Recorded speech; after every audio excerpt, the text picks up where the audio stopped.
நந்தி பகவானை 3 முறை சுற்றி வந்தால் எண்ணிய காரியம் நிறைவேறும். 5 முறை சுற்றி வந்தால் ஜெயம் உண்டாகும். 7 முறை சுற்றி வந்தால் நற்குணங்கள் உண்டாகும். 9 முறை சுற்றி வந்தால் புத்திர பாக்கியம் உண்டாகும்.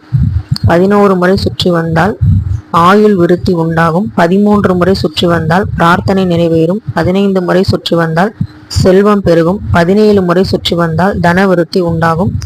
108 முறை சுற்றி வந்தால் அஸ்வமேத யாகம் செய்த பலன் கிடைக்கும். 1008 முறை சுற்றி வர 1 வருட தீட்சை பெற்ற பலன் கிடைக்கும். இந்த அங்காரக பிரதோஷ நாளில் நீங்கள் சிவபெருமானையும் நந்தி தேவரையும் நல்லபடியாக வழிபட்டு நல்ல அருளை பெற்றிடுங்கள்.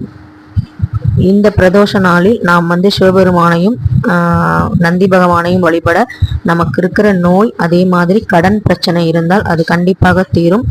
இந்த நாளை நீங்க தவற விடாம நல்லபடியா சிவபெருமானையும் முருகப்பெருமானையும் வழிபாடு செய்யுங்க. நன்றி.